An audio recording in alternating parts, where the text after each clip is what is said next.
From Hollywood, it's time now for John Lund as Johnny Dollar. We're ready on your call to Boston.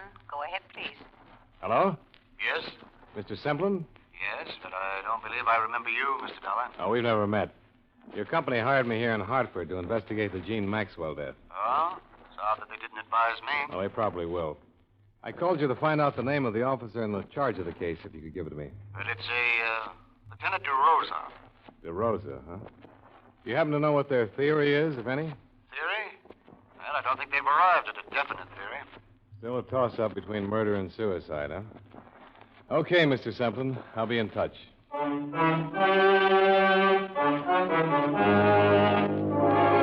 John Lund in a transcribed adventure of the man with the action-packed expense account. America's fabulous freelance insurance investigator. Yours truly, Johnny Dollar.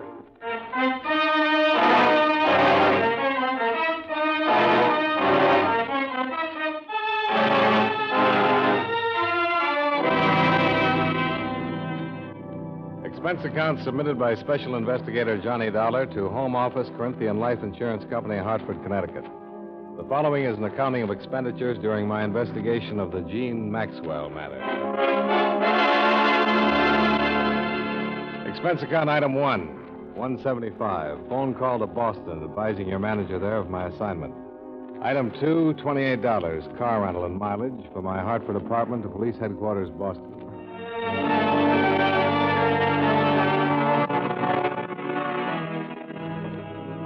What's the matter, Dollar? Don't you trust us? It's not up to me to distrust you, Lieutenant. But these insurance people get uneasy when there's a choice between suicide and murder. Unless the murder motive is the policy.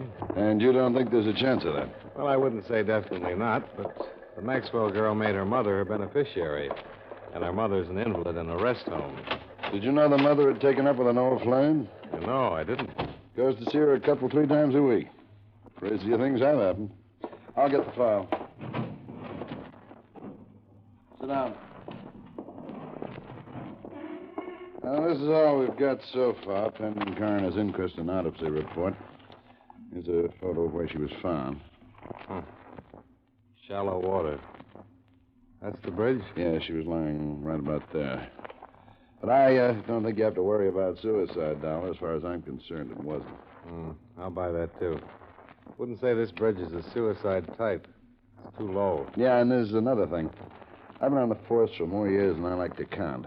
I've run into my share of suicides. Never known a woman to do it this way without taking off her coat. Oh? Usually shoes, too.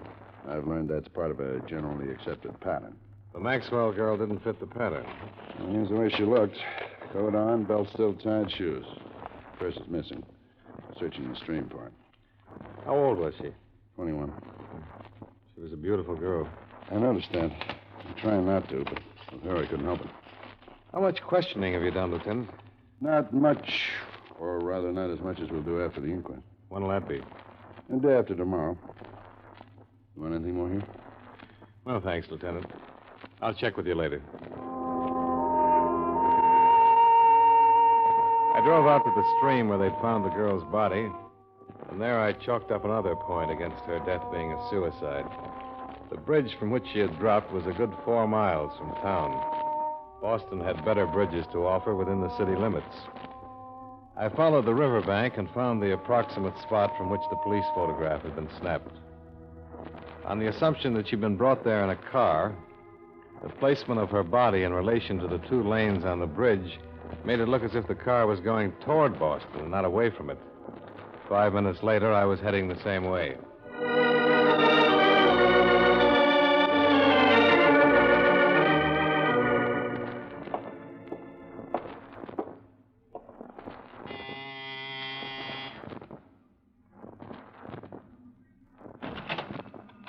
Hello? Miss Mary O'Neill? Yeah. The manager suggested I come up. He told me you shared this apartment with Jeanne Maxwell. That's right. Who are you? Well, my name is Dollar. I'm from her insurance company. I'd like to talk to you about her if I could. I suppose so, but there's nothing I can do now. This is the biggest shock I ever had. I always said there'd be trouble, but I never thought she'd do anything like this. Maybe she didn't. What's that supposed to mean? Well, there are signs that say maybe she didn't commit suicide. There are? Do you think she had any reason to? That's what I said. I never thought she would. Oh, sit down. Any place. Thanks. Did you say you expected trouble? Yeah. I kept telling her. It was the way she went. Like she couldn't live fast enough. Like there wasn't enough time to get everything done. She'd been like that ever since she got rid of... her mother went into that hospital. Jeanne was all tied down, taking care of her before. What could have caused trouble? Well, I'm not saying she was wrong or anything. But there were too many men.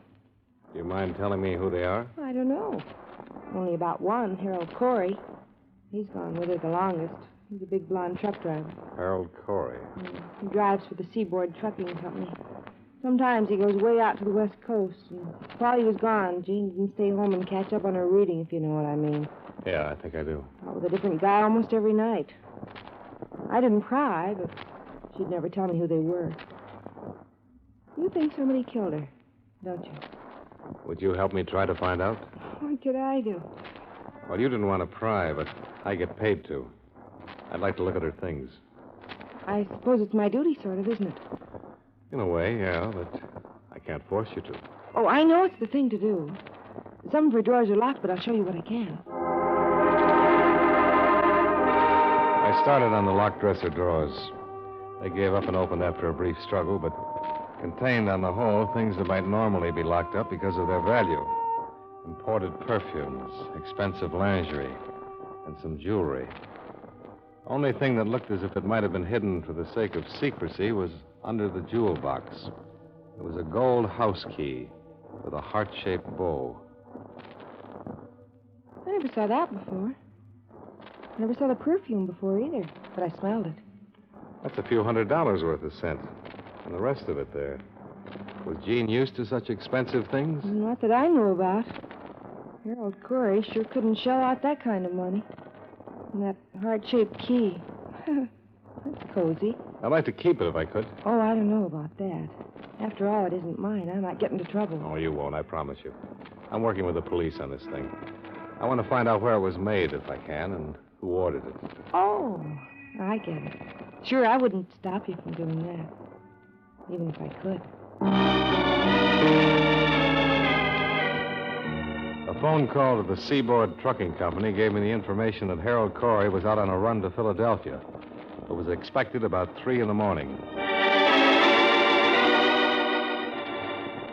Expense account item 3, $7. Drinks and dinner after I checked into the Bristol Hotel. Item 4, 1 dime. Phone call to Jeanne Maxwell's employer. Edward Hollis was at home and would see me.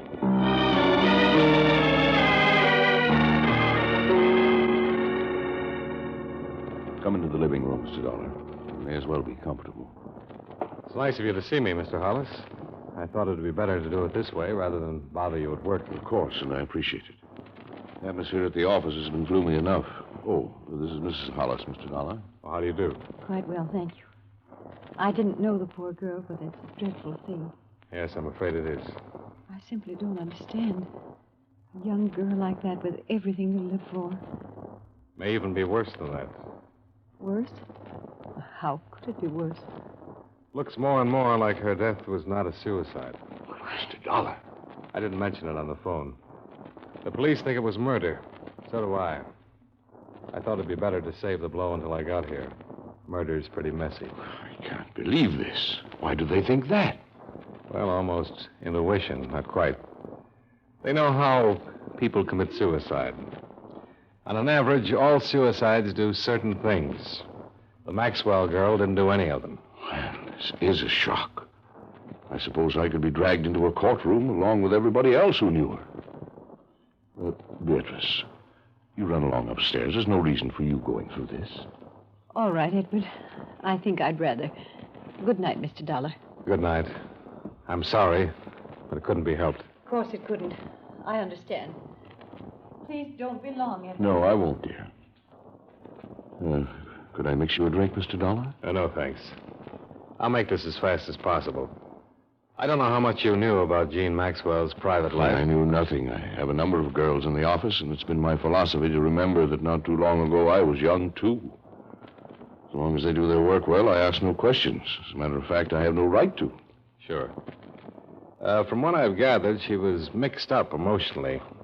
She didn't have much freedom because of an invalid mother she took care of. Yes, I did know that.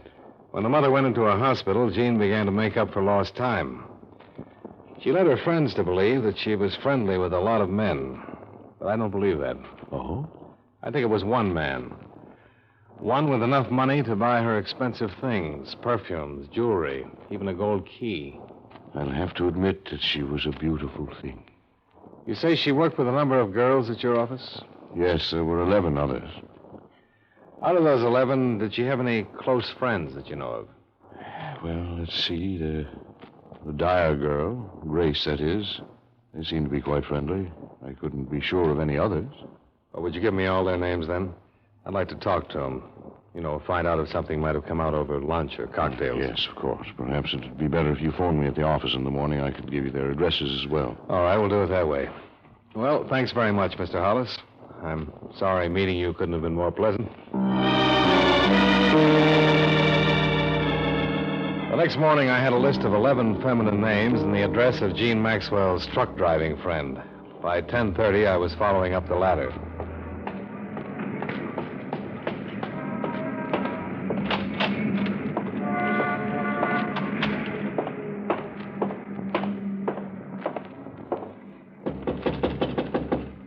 Come back later. I can't see anybody now. I'm an investigator from Jeanne Maxwell's insurance company. I want to talk to you about her. Wait a minute.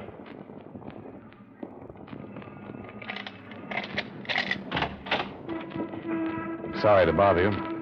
My name is Dollar. Come on in. I've been out of town. I didn't know about what happened until I got the paper this morning. It's really got me rocking. Yeah, I can understand that. How much do you know about it? Why'd she do it? She didn't. What do you mean by that? It's not suicide, it's murder. Murder? You knew her pretty well, didn't you? Oh, yeah, pretty well. Did you buy gifts for her? Oh, once in a while. Birthday, Christmas, times like that. What kind of gifts? What are you driving at? Can't you remember? Well, yeah. Candy, handkerchiefs, things like that. I don't think I like your approach, mister. Now, calm down, Corey. I'm giving you a chance to rehearse before the police get at you. When did you see her last? Night before I left for Philadelphia. When was that? 2 nights ago, Tuesday. I left at 5 Wednesday morning. She was found Wednesday morning. I know that. You're in a bad spot. Do you know that? You telling me people think I killed her? Me? Well, I loved her. I wanted to marry her. I'm sorry, friend. In this situation, that's a motive, not an alibi. Get out of here, will you? Get out and leave me alone. You're not helping yourself with this act. You're making it worse. Get out. Get out before I do have a murder to answer for. Get out!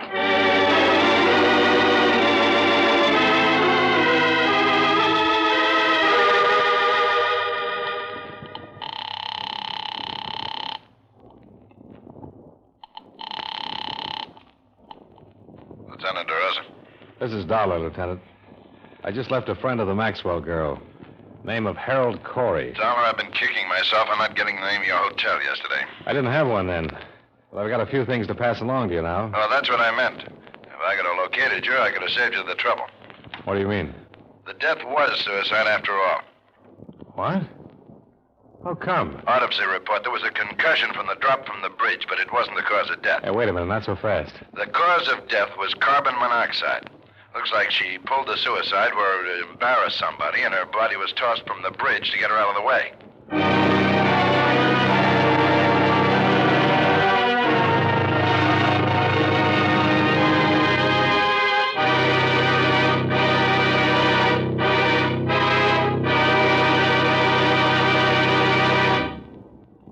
We'll return to yours truly, Johnny Dollar, in just a moment.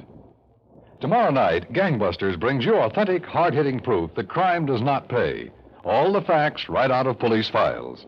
The program names names and describes actual manhunts just as they took place. It's a Saturday evening event for adventure fans right here on CBS Radio. Don't miss Gangbusters, tomorrow night over most of these same CBS radio stations. Gangbusters.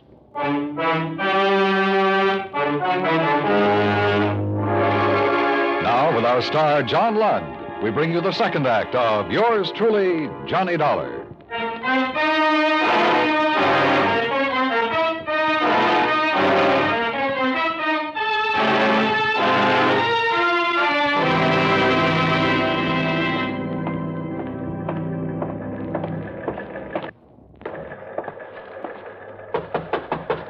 Come on in.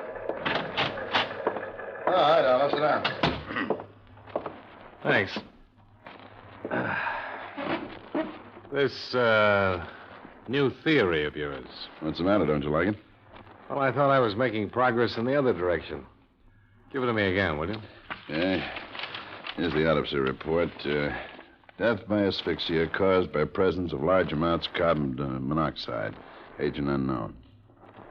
That's it. Probably automobile exhaust. That's the most popular these days. You believe this, Lieutenant? I believe what's in the report. And how did you say she got into the river? Oh, I said maybe she committed suicide somewhere so that somebody would get involved. To get rid of her, she was probably dumped in the stream. What's the matter, Dollar? I thought you'd be happy with the suicide evidence. The insurance company hired me to dig up the facts. If it was suicide, all right.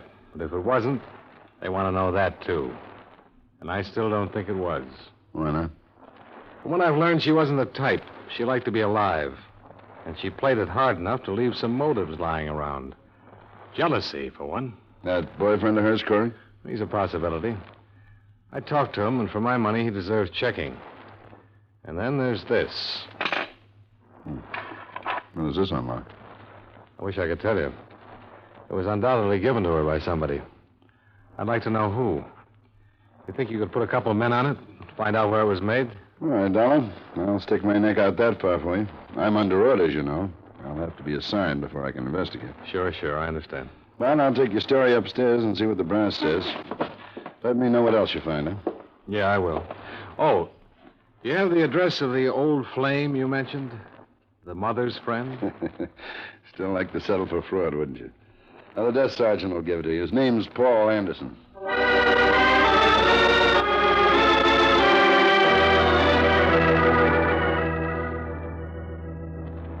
I'm from Jeanne Maxwell's insurance company, Mr. Anderson. Wonder if you could spare me a few minutes. Yes, I suppose so. Come in. You're the adjuster? So soon? I'm an investigator. Oh? I didn't know she had a policy. Yeah, she did. $25,000 to go to her mother. I see. But her death has been classed as suicide, which voids the policy. The 2-year self-destruction clause is still in effect. That's a pity. Why do you say that? It's the least you could have done for poor Mildred. That's her mother? Yes. An extremely young mother. Who has almost ruined her life for that girl. Oh, I didn't know that. Yes, the daughter was born when Mildred was only 17. And she was left to care for the child herself. I've helped as much as I could. Oh, I don't want you to misunderstand. There's nothing to be hidden. I suppose it is unusual. I did meet Jeanne first. But when she took me to her home and I met her mother, I realized that Jeanne was no more than a cheap little opportunist.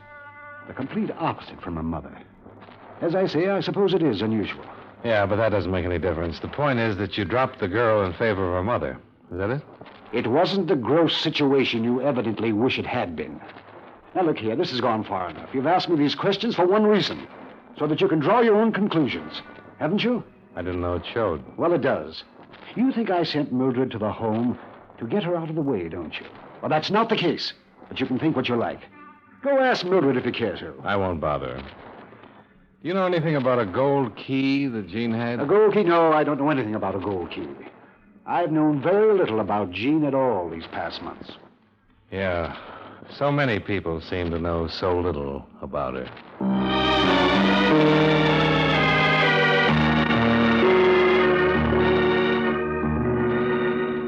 Hello, Mr. Dollar. I've been wondering how you were making out. How are you, Mary? The police been here yet? No. I'll be scared to death if they do come. I feel guilty the minute one looks at me. That's common enough. Have you remembered anything that might help? No, not a thing, Mr. Dollar. I hardly slept last night. It's creepy. with her room just like it was the last time she left it. I've got to either move or get somebody else in there. Yeah. Mary, did Jeanne ever mention a Paul Anderson to you? Anderson? No, I don't think so. Not that I can remember, anyway. She was always kind of secret about things. She did talk to you about her mother, though. Oh, a little, yeah, about her being in the hospital. Anything about how she got there? No, except I got the idea Jeannie thought it was wrong, how much fun she was having without her mother to worry about. She never told you who was paying the bills. No, who was? This Anderson guy? Yeah. You're sure she never mentioned him? I'm sure I'd remember if she did, because I was curious and she never mentioned any of them. Okay. Thanks, Mary.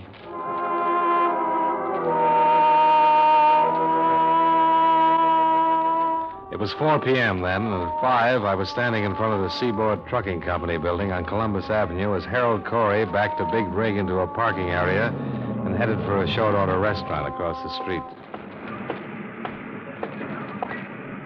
Hello, Corey. What this time? The dispatcher tells me you're going out on another run. Pretty short layover, isn't it? Yeah. You decided to look into the way I do my work? Oh, I just wondered if there was a reason for this quick run. Yeah, there is. I asked for it. I figured driving I could get my mind off this thing. Anything wrong with that? Maybe not. You know how she died? I read about it. Carbon monoxide. Yeah. The police have decided that doesn't sound much like murder. What do you think? She's dead. That's as far as I can think. You knew about Paul Anderson, didn't you? What about Paul? Well, that he might have been more interested in Jeanne than he was in her mother. I suppose you're just doing a job, aren't you? Well, if what you say is true, I didn't know about it. If I had known about it, I would have killed him, not Jeanne. Now leave me alone, mister. I can't take any more. Well, I don't enjoy it either. As you say, I'm just doing a job. I checked that night with 6 of the 11 girls who had worked, lunched, and chatted with Jeanne Maxwell. Their collective description was of a girl who listened to and enjoyed what other people said, but had little to offer herself. None of them knew anything about her private life. But the next morning, the police located a goldsmith who said he remembered making the heart-shaped key. I went out to see him, then got back to Lieutenant DeRosa. How'd you make out with that fussy little man, darling? Well, we found the day the key was ordered, and he remembered a few things, because a councilman's wife came in the same day. What? The customer, J.E. Carter was the name he gave, mentioned a cottage on the bay. That's east. The girl's body was found northwest of here. I think she was dumped from a car coming toward Boston from out there. So, I think the cottage is in that direction. Deduction yet. Well, if I were going to dump a body, I wouldn't carry it through town to take it to that bridge, would you? I'm being paid to think about another case.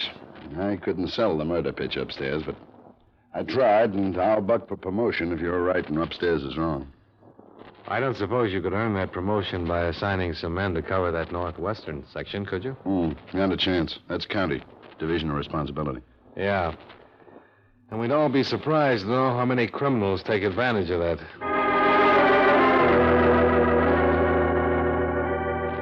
Expense account item 4, $35, mileage, covering a 2.5-day canvass of real estate offices northwest of town. Object, a cottage probably rented previous to the month of June by a man possibly using the name J.E. Carter. It was a vague lead that meant morning to night legwork, but on the third afternoon, it paid off. Yeah, we don't rent much up here, that's why I remember. She was a dark-haired girl, is that right? That's right. Yes, the Anson place out on Butch Road. Has anybody been there in the past few days? Not that I know about. It used to be there every 2-3 days, too. How was the rent paid? Cash or check? By, cashier's check. Or was it regular? Definite day of the month, I mean? And do you know the bank? Yeah, between the 1st and 5th of each month since May. Check on the commercial bank. Oh, thanks. Now, I'd like to ask one more favor. Would you take me out to the cottage? I certainly will. If it's a police affair, I'm not the one to stand in the way. Well,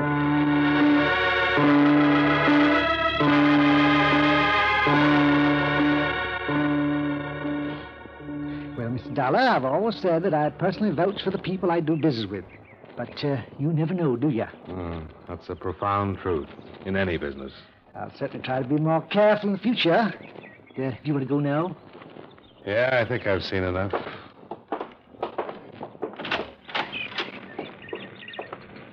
Let me lock it. I want to see if this key fits. It fit. Yeah, it did.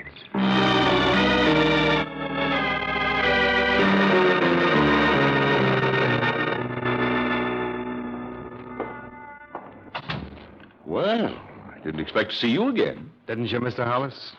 You thought you'd get away with it? What did you say? Well, there's no reason to be clever with each other. I know you killed her. You rented a cottage out beyond Mystic River. You used the name J.E. Carter. Come into the other room. Yes, you're right. I did become infatuated with her. If you'd known her, you'd understand. I realized last week that it had to stop, and I told her. She'd been with that young Corey boy. I told her that even if I were single and eligible to marry her, I would advise her to hang on to him. Someone her own age. That was last Tuesday night. Yes. She left the cottage, and I heard her drive off. Or at least I thought I did. When I went out, I learned what she'd really done. She'd committed suicide in the car. You can hardly blame me for wanting to keep the secret. It wasn't suicide, Mr. Hollis. You know it, and I know it. All right, Mr. Dollar. I'll make my statement to the police. Fine. I'll drive you down. Thank you. Edward. Beatrice, go back upstairs. No, Edward, I won't. I insist, Beatrice. What good would it do? After what I've done because I lost you, why should you ask me to go upstairs while I lose you again? I forbid you to say another word. Mr. Dollar. She had taken him away from me because she was beautiful, and I no longer am. I was waiting in their cottage. When they came in, I struck her. Is this true, Mrs. Hollis? Yes. I killed her. And since there was nothing left of our lives, we carried her to the guard. Beatrice, what have I done? What have I done?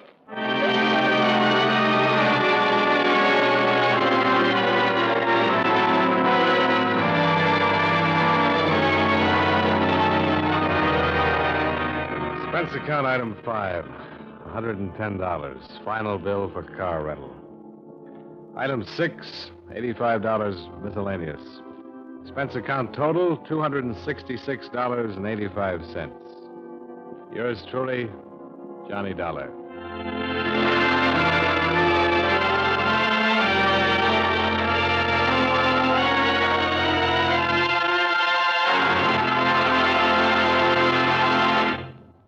Yours truly, Johnny Dollar, stars John Lund in the title role and is written by Gil Dowd with music by Eddie Dunstetter.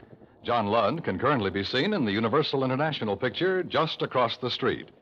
Featured in tonight's cast were Jeanette Nolan, Howard McNear, Ted DeCorsia, Virginia Gregg, John McIntyre, Barney Phillips, and Dick Ryan. Yours truly, Johnny Dollar, is transcribed in Hollywood by Jaime Del Valle.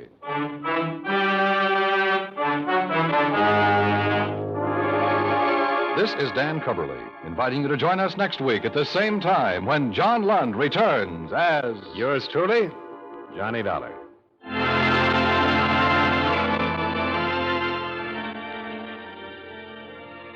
And remember, Tarzan brings you his adventures Saturday evenings on the CBS Radio Network.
You've been listening to the OTR Gold Network. Find more classic radio at otrgold.com.